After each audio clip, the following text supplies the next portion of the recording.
ఇప్పుడు ట్రంప్ ఏదో ప్లాన్ చేస్తున్నాడు. ఆ ప్లాన్ ఏంటో తెలియడం లేదు. అందుకని ఇప్పుడు కొత్తగా ఒక ప్రతిపాదన తీసుకొచ్చాడు. ఆ ప్రతిపాదనలో ఏంటంటే G8లో ఉన్నటువంటి రష్యాని బహిష్కరించడం మంచి పద్ధతి కాదు, అది చాలా పెద్ద తప్పు అని చెప్పాడు. ఎప్పుడు ఇది జరిగింది?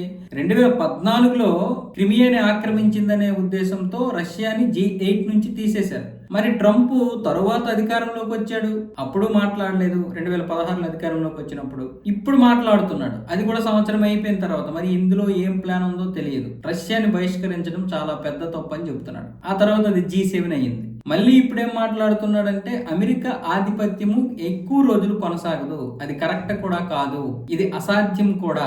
అలాగే ఇదే సమయంలో రష్యా చైనా యొక్క ఆధిపత్యం కూడా ఉండకూడదు, అలాగే అమెరికాపై ఆధిపత్యం చెలాయించకూడదు. ఇలా కట్టడి చేసుకుంటూ పోవాలంటే మనం C5 కూటమిని ఏర్పాటు చేయాలి. C5 కూటమి అంటే Bharat, China, Russia, America, Japan అత్యధిక జనాభా కలిగినటువంటి దేశాలు, అత్యంత వేగంగా అభివృద్ధి చెందుతున్నటువంటి దేశాలు అనే భావనతో ఈ 5 దేశాలు గనక ఒక కూటమిగా ఏర్పడితే అంటే ప్రపంచంలో ఉన్నటువంటి భౌగోళిక పరిస్థితులు, రాజకీయ పరిస్థితులు, ఆర్థిక పరిస్థితుల్ని సక్రమంగా సమానత్వంగా తీసుకెళ్లడానికి అవకాశాలు ఉంటాయి అనే ఉద్దేశంతో ఈ యొక్క కూటమిని ఏర్పాటు చేయాలని ప్రతిపాదిస్తున్నారు యూరప్ నేతలందరూ కలిసి. అలాగే యూరప్ లో సాంస్కృతిక సంక్షోభం వచ్చింది. దీనికి ప్రధాన కారణం ఏంటంటే వలసవాద విధానం, వీటితో పాటు భావ ప్రకటన స్వేచ్ఛ, ఇలా రకరకాల కారణాలతో ఇప్పుడు ముఖ్యంగా వలసవాదంతోనే యూరప్ అంతా కూడా సాంస్కృతిక సంక్షోభం ఎదుర్కొంటుంది.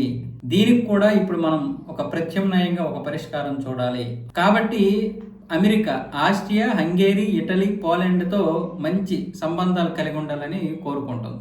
ఈ విషయాలన్నీ ఇప్పుడు ట్రంప్ దేనికి చెబుతున్నాడో తెలియలేదు కానీ ఒకసారి సడన్ గా రష్యా మీద ప్రేమ, అలాగే Bharat, China, Russia, Japan, Asia ఖండంలో ఉన్నటువంటి ఈ 4 దేశాలతో కూడి ఇప్పుడు C5 అంటే అమెరికాతో కలిసి 5 దేశాలు C5 దేశాలుగా ఒక కూటమిగా ఏర్పడాలని చెప్పడం, ఇదంతా కూడా మొత్తానికి ఎక్కడో ఏదో ప్లాన్ చేస్తున్నాడు. ఆ ప్లాన్ ఏంటో తెలియదు కానీ ఒక రహస్య లేఖలో ఇవన్నీ బయటపడ్డాయి. మరి ఆ రహస్య లేఖ నిజంగానే రహస్య లేఖ, లేకపోతే వీళ్ళే రహస్య లేఖ అని చెప్పి దాన్ని లీక్ చేశారో తెలియదు కానీ మరి ఇప్పుడు ఒకవేళ C5 కూటమి ఏర్పడితే G7 యొక్క ప్రాధాన్యత తగ్గిపోద్దని కూడా ఇప్పుడు యూరప్ దేశాలు ఆందోళన చెందుతున్నాయి.